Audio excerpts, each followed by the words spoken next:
Friends, मैं हूं सलोनी वर्मा और आज की इस वीडियो में हम आपको पढ़ाने वाले हैं परसेंटेज। इस वीडियो में आपको मिलेगा concept, basic, short trick, different method और इम्पॉर्टेंट क्वेश्चंस भी होंगे। शर्त यह है कि आप पूरा सीखना चाहते हैं, हमारे साथ एंड तक बने रहें इस वीडियो में। स्वागत है आप सभी का आपके अपने YouTube channel SB for SB में।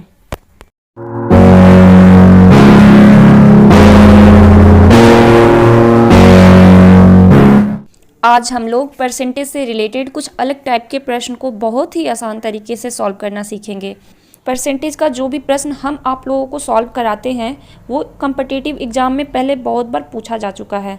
साथ ही हम आप लोगों को एग्ज़ाम में प्रश्न को कम समय में सॉल्व कैसे करना है हम प्रश्न को सॉल्व करके बताते हैं, क्योंकि प्रश्न जब मैं सॉल्व कराती हूँ तो उसमें बेसिक और शॉर्ट ट्रिक दोनों आप लोगों को देखने को मिलता होगा। और अर्थमेटिक यानी कि अंकगणित में सबसे ज़्यादा इम्पॉर्टेंट क्या होता है?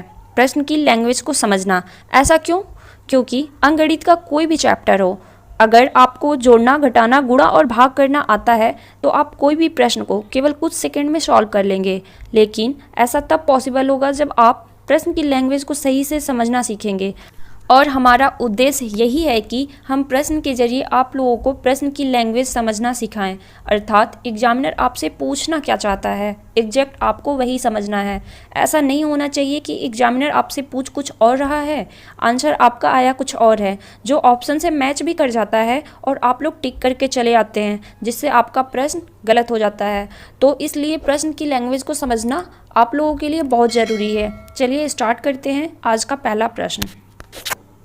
आज का पहला प्रश्न है, यदि A का वेतन B से 25% अधिक है तो B का वेतन A से कितना परसेंट कम है? हमसे पूछा है कि B का वेतन A से कितना परसेंट कम है। तो इसे कैसे सॉल्व करेंगे? सबसे पहले हम इसको नोटिस करते हैं 25%। 25% को जब हम फ्रैक्शन में कन्वर्ट करेंगे, भिन्न में, तो हो जाएगा 1/4। और कन्वर्ट कैसे करते हैं? ये परसेंटेज हटा के 100 का भाग दे देते हैं। परसेंटेज हटाएंगे तो ऐसे लिखेंगे 25/100। फिर इसको कटाएंगे तो आएगा 1/4। तो ये फ्रैक्शन में कन्वर्ट हो गया। आप लोग को ये सब तो पता ही होगा। ये 4 क्या है? ये 4 क्या है? B की वैल्यू है। B की वैल्यू यानी कि B का वेतन है। यहाँ पर A और ये B। ये 4 हमने कैसे पता कर लिया कि ये B का ही वेतन है? हमने A का क्यों नहीं लिया? क्योंकि मैंने आपको बताया था कि नीचे जिनका, जिससे और जिसका 3 शब्द हर में लिखा होता है। तो यहाँ पे आप लोग प्रश्न में देखो, B से, जिससे, यहाँ पर लिखा है ना जिससे, B से, तो जिससे मैच कर रहा है, यानी कि ये वैल्यू किसकी है? B की ही है। तो हमने यहाँ पे लिख लिया है, B की वैल्यू लिख ली है। फिर बोला है कि A का वेतन B से 25% अधिक है। तो यहाँ पे ये 25%, ये 4 तो हो गया, और 4 में 25% यानी कि 1 ऐड कर देंगे। ये 1 क्या है? 25% है। जैसे 4 का 25% क्या होगा? 1 ही तो होगा। हमने पहले के वीडियो में बता रखा है 4 का 25% क्या होगा? 1 होगा। और प्रश्न में बोला है कि B से, यानी कि 4 से, क्योंकि V की वैल्यू तो 4 ही है ना, B का वेतन 4 है, 4 से 25% अधिक है। तो 4 से 25% अधिक क्या होगा? 1 ही तो होगा। 4 का 25% क्या है? 1 है। 4 का 25% जब 1 है तो हम 4 में 1 जोड़ देते हैं। अधिक है तो जोड़ेंगे ही। जोड़ दिया हमने। फिर क्या करेंगे? इसको ऐड कर लेते हैं। ऐड करेंगे तो ये हो जाएगा 5 यूनिट और ये हो जाएगा 4 यूनिट। यहाँ तक हमारी लाइन कंप्लीट हो गई। अब प्रश्न में पूछा है तो B का वेतन A से कितना परसेंट कम है? B का वेतन, क्योंकि 4 यूनिट कम है B से, सॉरी A से, तो हम क्या करते हैं? 5 में से 4 को माइनस कर लेते हैं। कम पूछा है ना, कम पूछा है तो हम क्या करेंगे? 5 में से 4 को माइनस कर लेंगे, यानी कि A minus B। A minus B करेंगे तो क्या आएगा? 5 माइनस 4 तो आ जाएगा 1 आ जाएगा। और परसेंटेज निकालना है ना, परसेंटेज निकालना है। तो पहले ये हम हर में क्या लिखेंगे? हर में लिखेंगे A से कितना परसेंट कम है? A से, यहाँ पर देखो आप लोग, से लिखा है, से लिखा है तो यानी कि ये वैल्यू लिखी जाएगी 5, यहाँ 5 लिखी जाएगी, 4 नहीं लिखी जाएगी, क्योंकि A पर पूछा है। ए से कितना परसेंट कम है, ए से जिससे, हमने अभी आपको बताया था कि जिससे जो होगा नीचे लिखा जाएगा, या जिनका या जिसका, ये तीन शब्द नीचे लिखे जाते हैं, तो हमने ए की वैल्यू को लिख दिया नीचे। फिर क्या करते हैं, गुणते परसेंटेज में बदलना है, पूछा है परसेंट में पूछा है, तो हम क्या करेंगे 100 का गुणा कर देंगे। अगर परसेंटेज में नहीं पूछता तो हम क्या करते, 1/5 यही आंसर हो जाता। अब इसको 1/5 को परसेंटेज में बदलना है, तो परसेंटेज में बदलने के लिए क्या करते हैं, 100 का गुणा करते हैं। और भिन्न में बदलने के लिए, यानी कि फ्रैक्शन बदलने के लिए क्या करते हैं, 100 का भाग देते हैं। यहाँ पे हमने 100 का भाग दिया था, तो ये कट जाएगा, कटने के बाद क्या आ जाएगा 20। तो हम लिख लेते हैं यहाँ पर आंसर आपका क्या निकल के आ जाएगा, 20% आपका आंसर निकल के आ जाएगा। ये आपका प्रश्न का आंसर है यहाँ पर। तो इसका करेक्ट आंसर क्या होगा, ऑप्शन बी बिल्कुल सही है। यहाँ पर बी का वेतन ए से 20% कम है। यहाँ पर ये जो बी का वेतन है ना, ये ए से 20% कम है। चलिए अगला प्रश्न करके आपको हम समझाते हैं। आज का दूसरा प्रश्न है, 3 घंटे 40 मिनट के एक अंतराल को गलती से इतना मिनट मान लिया गया, तो प्रतिशत भूल क्या है। यानी कि जो हमारा आंसर निकल के आएगा वो परसेंट में निकल के आएगा, जो मिस्टेक हुई है वो परसेंट में पूछ रहा है। तो इसे कैसे करेंगे, पहले इसको लिखते हैं 3 घंटे 45.5 मिनट, और इसको लिखते हैं 3 घंटे 40 मिनट। 3 घंटे 40 मिनट क्या करेंगे, इसको माइनस कर देंगे। माइनस करेंगे तो क्या निकल के आएगा, 5.5। ये क्या निकल के आया, क्या निकला है ये, इसे हम मिनट, ये मिनट में आंसर आया है ना, मिनट। फिर हम क्या करते हैं, इसको फ्रैक्शन में करेंगे तो ये क्या हो जाएगा 11/2, यानी कि 11 में जब 2 का भाग देंगे हम तो इतना निकल के आ जाएगा। इसे ऐसे भी लिख सकते हैं 5 सही 1/2, इतने को इतना लिख सकते हैं। और फिर हमने क्या किया है, इसका मल्टीप्लाई करके इसको ऐड कर दिया है, तो इतना निकल के आ गया है। अब प्रश्न में कह रहा है, अगर आपसे प्रश्न में पूछता कि कितने मिनट की गलती हुई है, अगर परसेंट में नहीं पूछता मिनट में पूछता तो हम कह देते हैं कितने मिनट की मिस्टेक हुई है। ये तीनों बात एक ही है, कोई भी ऑप्शन में दिया होता तो हम इसको टिक कर देते हैं, लेकिन प्रश्न में ये नहीं पूछा है कि आप मिनट में बताओ, प्रश्न में पूछा है कि आप प्रतिशत में बताओ, यानी कि हमें इसको परसेंटेज में कन्वर्ट करना है। तो कन्वर्ट कैसे करेंगे, चलिए करते हैं। फिक्स टाइम क्या थी, फिक्स टाइम ये था, मतलब कि जो सही टाइम था 3 घंटे 40 मिनट था। इसको हमने जब मिनट में कन्वर्ट करेंगे, जब 3 घंटे 40 मिनट को मिनट में कन्वर्ट करेंगे 40 मिनट, तो कितना निकल के आएगा, 1 घंटे में कितना होता है 60 मिनट होता है, तो 3 घंटे में 180 मिनट होगा, और 40 मिनट ये भी है तो इसको ऐड कर देंगे, तो कुल क्या निकल के आ जाएगा 220 मिनट। ये 220 कैसे आया, 220 मिनट कैसे आया है, पहले ये प्रश्न में दे रखा है 3 घंटे 40 मिनट, तो हमने क्या किया है, इसको पूरे को मिनट में कन्वर्ट कर लिया है। कन्वर्ट कैसे किया है, 3 घंटे में 3 है तो इसमें 60 का गुणा कर दिया है, तो हो गया 180, और ये 40 तो दिया ही है, इसको हमने ऐड कर लिया। ऐड करने पर आया है कि 3 घंटे 40 मिनट में 220 मिनट होगा, और इसको परसेंटेज में कन्वर्ट करना है। क्या करना है, इसको परसेंटेज में कन्वर्ट करना है। परसेंटेज में कैसे कन्वर्ट करेंगे, पहले लिखते हैं 11/2, ये क्या है मिनट में है। जब ये मिनट में है तो नीचे जो वैल्यू लिखी होगी यानी कि हर में, वो भी वैल्यू मिनट में लिखी होगी, तो हम यहाँ पे क्या लिखेंगे 220 लिखेंगे। 220, ये 220 मिनट है। ये क्यों हमने लिखा है, क्योंकि यहाँ पर जो रियल टाइम था, जो फिक्स टाइम था, जो सही टाइम था, हमको वो लिखना है, ना कि ये जो गलत टाइम है। हमने इसीलिए क्या किया है कि इसको मिनट में कन्वर्ट कर लिया है। 3 घंटे 40 मिनट को मिनट में कन्वर्ट कर लिया है ताकि गुणा भाग करने में आसानी रहे। जब ये मिनट में है तो ये भी मिनट में होगा। अगर हम इसको लिखते तो हमें यहाँ पे कन्वर्ट करना पड़ता। फिर क्या करते हैं, अगर ये आंसर आपसे परसेंटेज में पूछा है तो हम क्या करेंगे 100 का गुणा कर देंगे। अब इतने को कैसे सॉल्व करेंगे, सबसे पहले क्या करते हैं कि इसको लिखते हैं 11/2 गुणते ये जो 220 मिनट है तो ये इसको लिखेंगे 1/220। ये क्यों हमने ऐसे लिखा है, क्योंकि ये अपॉन है, अपॉन के नीचे है तो क्या करेंगे, उल्टा कर देंगे, फिर गुणते 100। अब इसको कटा देते हैं तो इससे ये कट जाएगा, 11 से 2 बार में ये कटेगा तो क्या हो जाएगा, 10/4।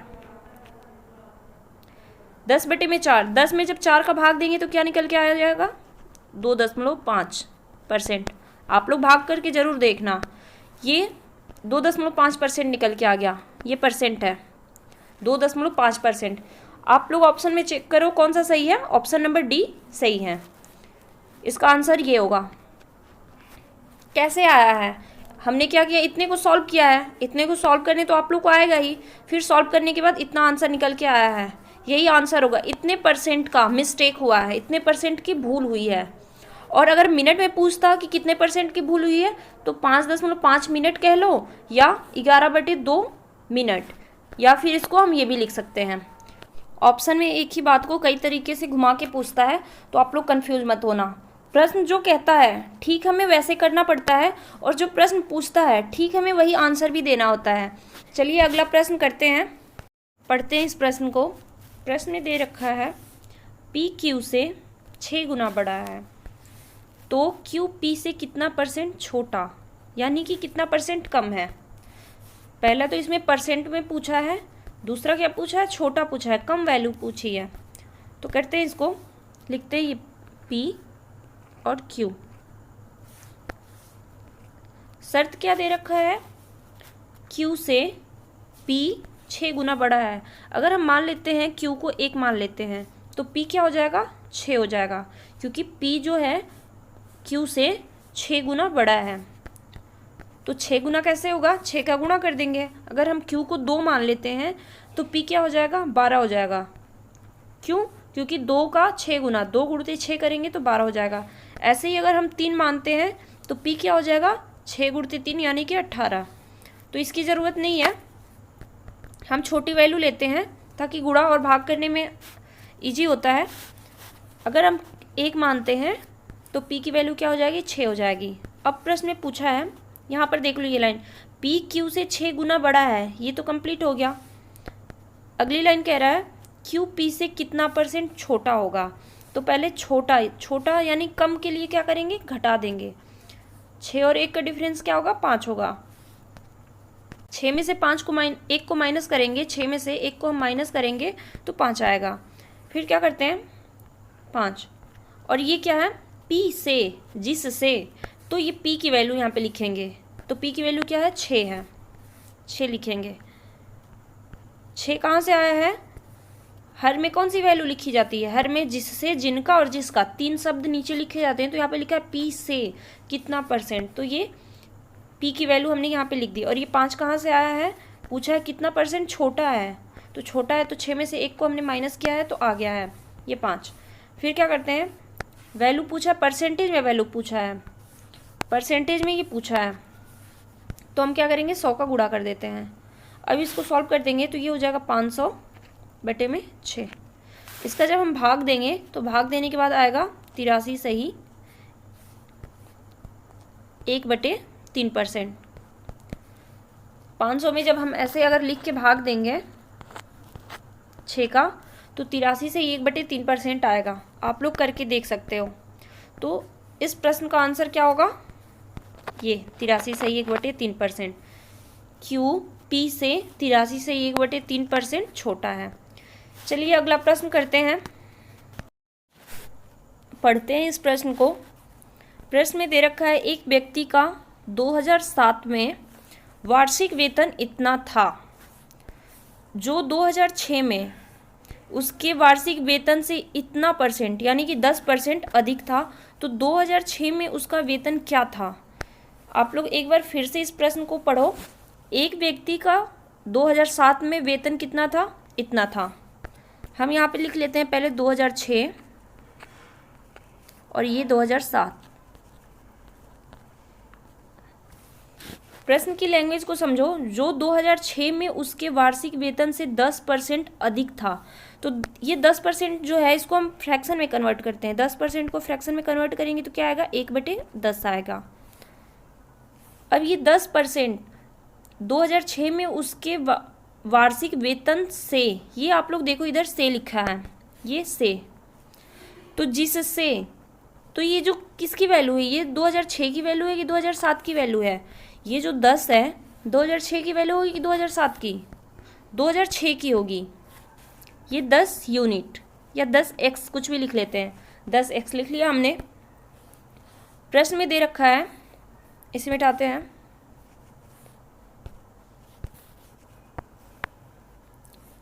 हाँ, प्रश्न में दे रखा है कि 2006 में उसके वार्षिक वेतन से 10% अधिक था। किसका वेतन अधिक था? 2007 का। 2007 में वार्षिक वेतन इतना था, और ये जो वेतन है ये 2006 में, जो 2006 का वेतन था, इससे ये क्या है, ये वाली जो वेतन है वो 10% अधिक है। तो ये तो हो गया 10x हो गया 2006 में, जैसे हमने यहाँ पे पढ़ा है कि 2006 में उसके वार्षिक वेतन से, तो जिससे, तो ये नीचे वाली वैल्यू किसकी हो गई? इसकी हो गई 2006 की। 2006 का वेतन 10x था, लेकिन प्रश्न में दे रखा है कि 10 का 10%, यहाँ पर 10% अधिक था। किसका वेतन अधिक था? 2007 का। तो 10 का 10% क्या हो जाएगा? 1 हो जाएगा। तो हम क्या करते हैं, 10 में 1 को ऐड करेंगे तो क्या आ जाएगा? 11। इसको हम 11x, 11 यूनिट कुछ भी ले लेते हैं। यहाँ पर हमने x लिखा है, ये 11x क्या है? ये 10 का 10% यानी कि 1 है। ये 11 इसलिए हमने किया है क्योंकि ये बोला है कि 2007 की वेतन जो है 2006 के वेतन से 10% अधिक है, तो इसलिए हमने इसे 11%, 11x ले लिया। अब ये 11x किसके बराबर होगा? इसके बराबर होगा। 11x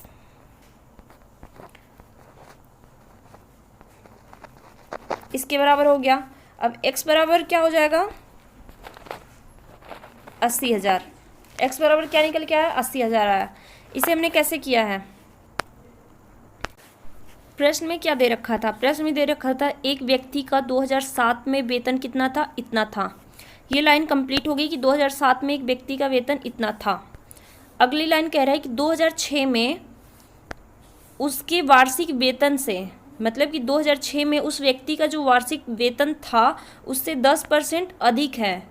10% अधिक था। क्या, कौन सा वेतन? ये वाला जो 2007 में वेतन उसको मिल रहा है, 2006 में जो वेतन मिल रहा था उससे 10% अधिक है।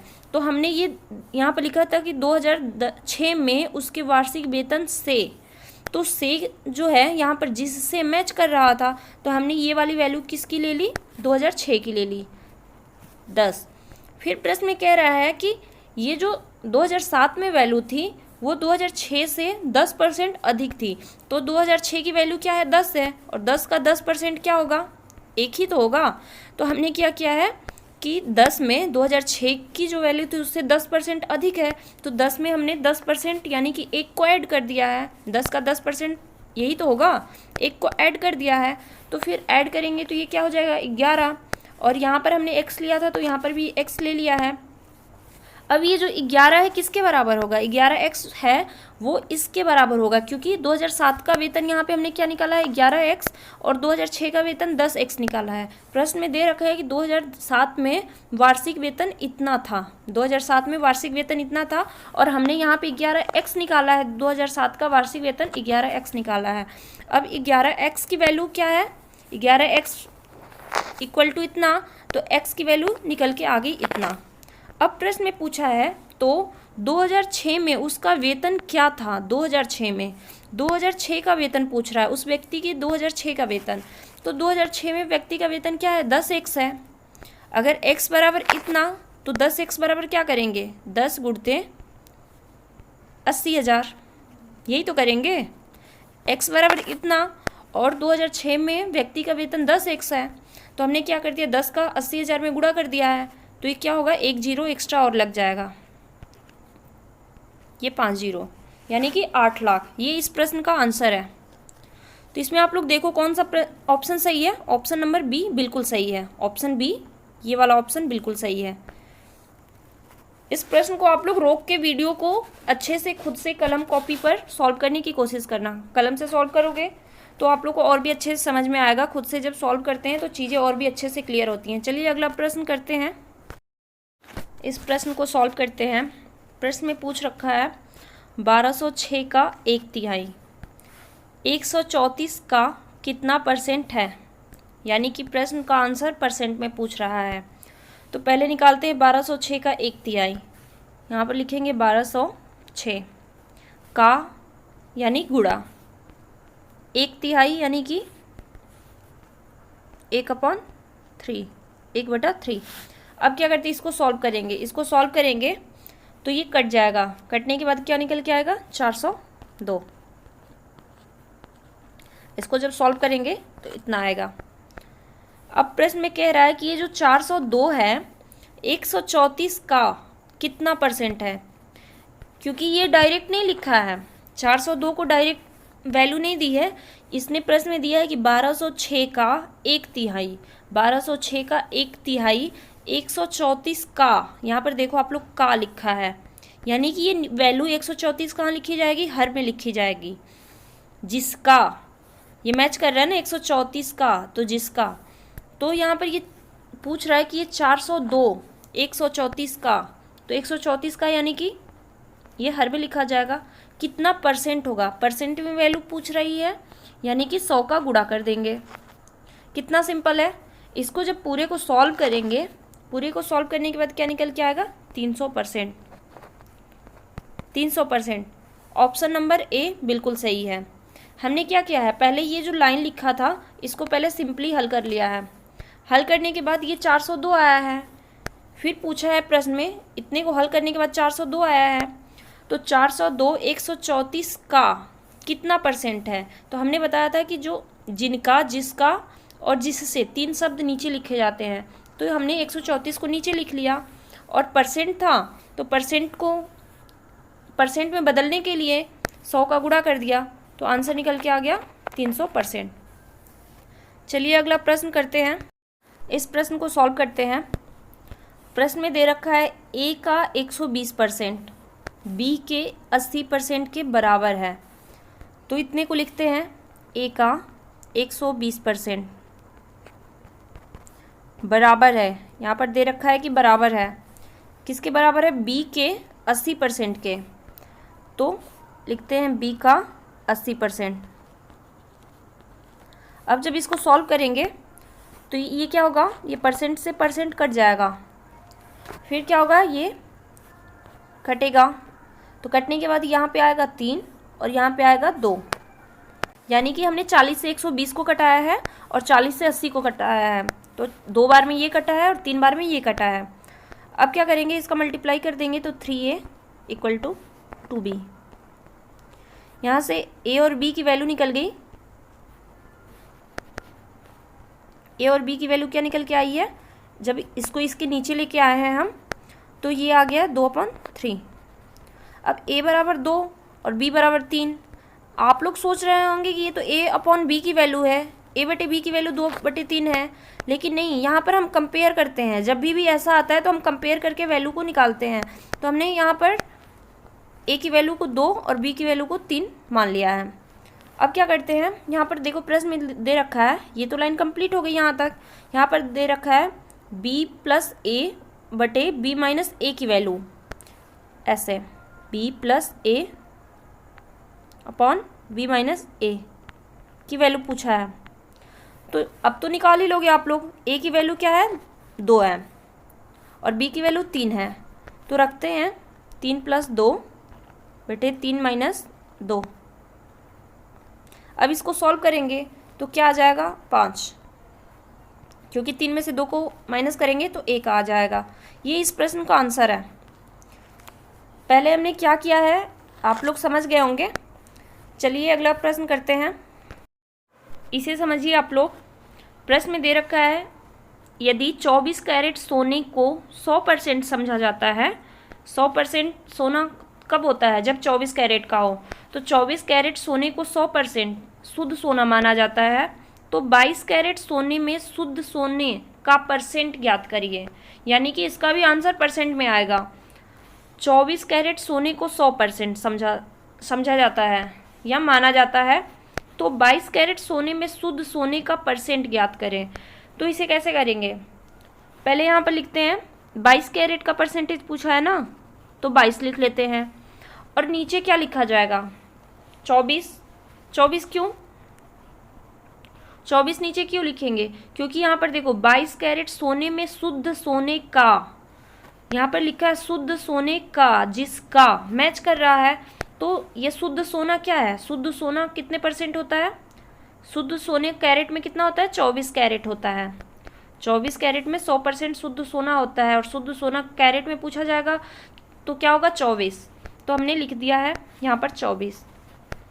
ये का था, तो जिसका मैच कर रहा था तो हमने 24 लिख दिया। अब क्या करना है, 100 का गुणा करना है। गुणा क्यों, क्योंकि परसेंटेज में वैल्यू पूछ रही है। अब इसको सॉल्व कर देंगे। सॉल्व करने का एक तरीका ये है कि आप 2200 कर लो, 22 में 100 का गुणा करके 24 से भाग दे दो, या फिर यहाँ से कटा भी लोगे फिर भाग दोगे। तो ऐसे ना करके हम आपको बताते हैं कि इसे कैसे करना है, जो हमने आपको पहले स्टार्टिंग के फर्स्ट क्लास से जो मैं आपको समझाते आ रही हूँ, आपको उसको अप्लाई करना है यहाँ पे। तो करते हैं इसे, पहले क्या करते हैं, इसको कटा देते हैं। इसे कटाएंगे तो ये कट जाएगा 11 और ये आएगा 12, 2 से कटने के बाद, यानी कि कटने के बाद क्या आएगा 11/12। अब 11/12 को कैसे लिख सकते हैं, क्या हम इसको 1 माइनस 1/12 लिख सकते हैं। आप लोग जब इसको सॉल्व करोगे तो इतना ही तो आएगा, 11/12 ही आएगा। आप लोग एलसीएम लोगे और फिर उसमें से 1 को माइनस कर दोगे तो 11/12 आ जाएगा। तो इसको हम इतना लिख सकते हैं। अब क्या करना है, इसको परसेंटेज में बदलना है, क्योंकि यहाँ पर देखो 100 है जो कि हमने लिखा नहीं है, तो 100 का गुणा क्यों हो रहा है। तो जब हम 1 को परसेंटेज में बदलेंगे तो क्या आ जाएगा 100%, क्योंकि ये 100 का गुणा भी तो करना है इधर। ये 100 हमने यहाँ पर छोड़ा हुआ था, इसमें भी इधर भी 100 का गुणा होगा। तो 1 को जब हमने परसेंटेज में बदला है तो क्या आ गया है, 100 आ गया है। माइनस 1/12 को, 1/12 को जब हम परसेंटेज में बदलेंगे तो क्या आएगा, आप लोग को याद होगा कि 1/12 की वैल्यू क्या होती है परसेंटेज में, 8 से ही 1/3। 1/12 की वैल्यू परसेंटेज में जब आप लोग निकालोगे तो 8 से ही 1/3 होगी, 8 से ही 1/3% होगा। तो ये वैल्यू जो निकल के आई है, परसेंट में निकल के आई है, ये हुआ कैसे है, पहले हमने क्या किया है, 1 को परसेंटेज में बदला है। परसेंटेज में बदलने के लिए 100 का गुणा करते हैं, जो कि यहाँ पर ये 100 है, तो हमने 100 का गुणा किया है तो क्या आ गया है 100%। और जब 100/12 करेंगे, इसमें भी 100 का गुणा करेंगे, तो 100/12 करेंगे तो 8 से ये 1/3 आ जाएगा। अब क्या करते हैं, इसको माइनस करते हैं। 100 में से 8 से ये 1/3 को माइनस करेंगे तो कैसे होगा, कैसे माइनस करने पे क्या आएगा, पहले हमने बताया था कि माइनस करने का मतलब कि किसी भी नंबर में से मिक्स फ्रैक्शन को, सही बटे को माइनस करते हैं तो क्या करते हैं, ये जो वैल्यू होती है इसमें 1 ऐड कर देते हैं। तो 8 में 1 ऐड करेंगे तो क्या होगा, 9 होगा। 8 में 1 ऐड करेंगे तो 9 होगा, और 9 को क्या करते हैं, इसमें से माइनस कर देते हैं। तो जब 100 में से 9 को माइनस करेंगे तो क्या आएगा 91। और क्या करते हैं, हर में से अंश को माइनस कर देते हैं। तो 3 में से 1 को माइनस करेंगे तो क्या आएगा 2। माइनस करने के बाद 2 आएगा, उसको ऊपर लिखते हैं, और नीचे जो वैल्यू दी है हर में उसी को लिख देते हैं। कितना आसानी से हमने कर लिया है। इसको हमने क्या किया है, फ्रैक्शन से परसेंटेज में कितना आसानी से कन्वर्ट कर लिया है। 91 सही 2/3% आएगा। अदरवाइज आप लोग यहीं पे चाहो तो 2200/24 या 1100 बटे में, मतलब कि 11 में 100 का गुणा करोगे तो 1100 और बटे में 12 भाग दोगे आप लोग तो इतना ही आएगा। लेकिन हमने इस ट्रिक से किया है ताकि आप लोग को ऐसे आदत बनी रहे और आप लोग बड़े बड़े क्वेश्चंस में ये ट्रिक अप्लाई करके कर सको।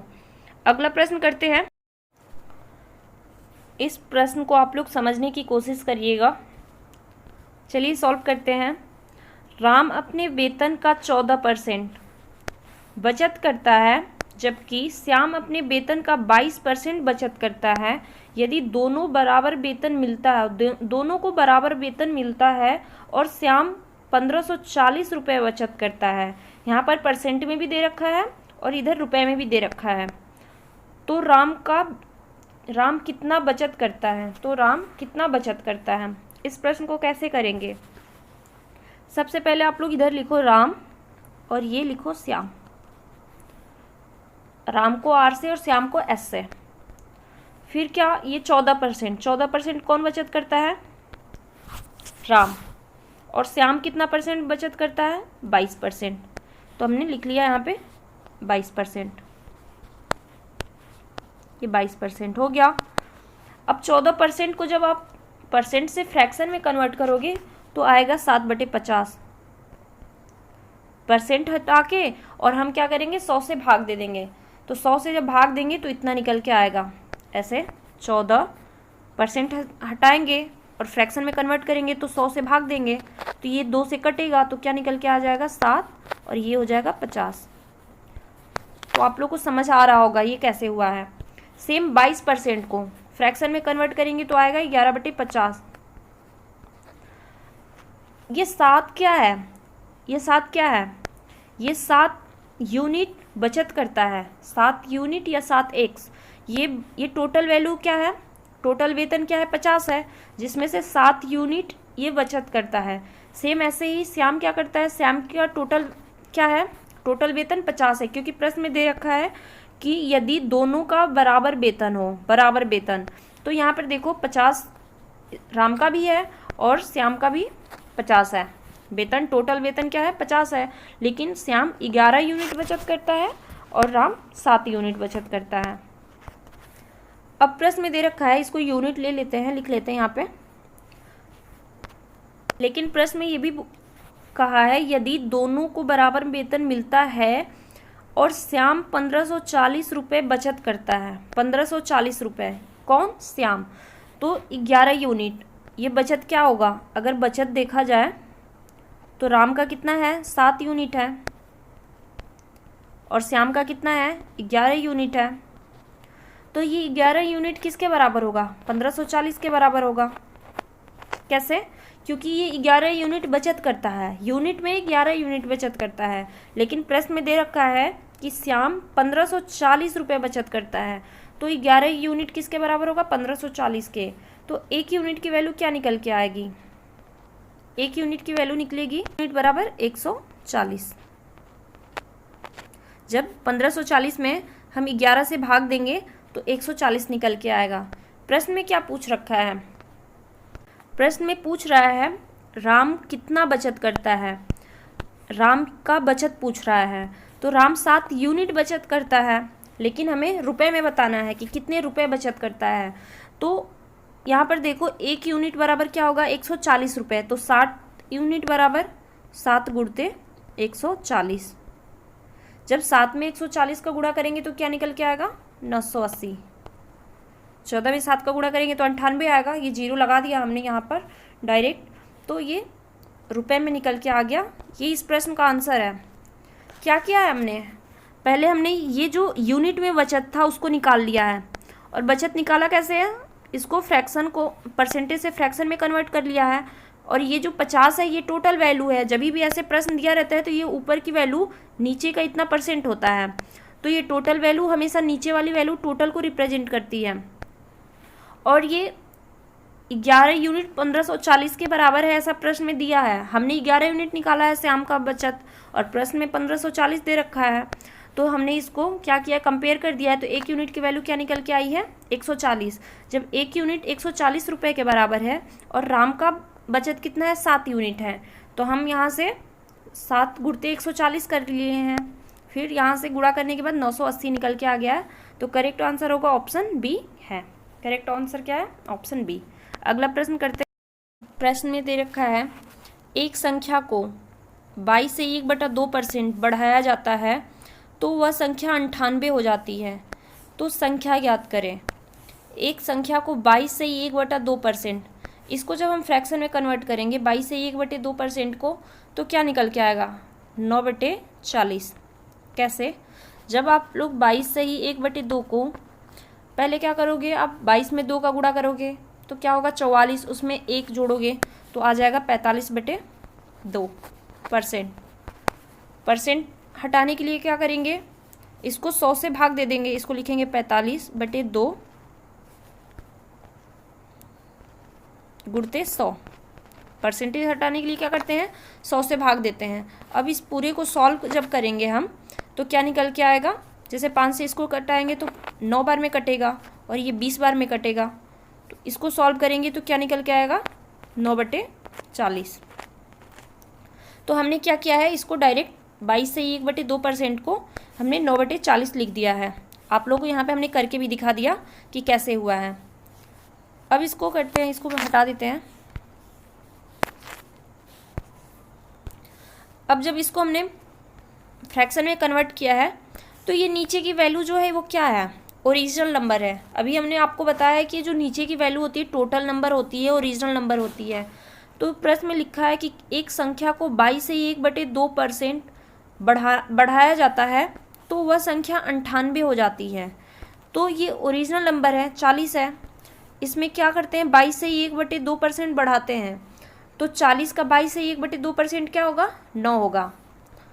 तो 22 से 1/2% यानी कि हम 9 को बढ़ाते हैं। 9 ही तो 22 से 1/2% है।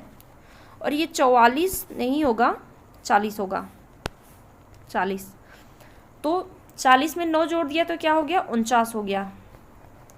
ये 49 किसके बराबर है, तो वह संख्या 98 हो जाती है। यानी कि आप लोग इसकी लैंग्वेज को समझो, एक संख्या को 22 से 1/2% बढ़ाया जाता है तो वो संख्या क्या है, ये 40 क्या है, ओरिजिनल नंबर है, ये रियल नंबर है। इसमें क्या करते हैं 22 से 1/2% बढ़ाते हैं, यानी कि हमने 9 को ऐड कर दिया है। बढ़ाने का मतलब ऐड कर दिया है, तो ये क्या हो जाएगा, ऐड करने पे 49 बढ़ाया जाता है तो वह संख्या 98 हो जाती है। यानी कि ये हमने तो यहाँ पे बढ़ाया तो 49 आया और प्रश्न में दे रखा है कि ये 98 हो जाती है। तो हम क्या करेंगे, कंपेयर कर देंगे।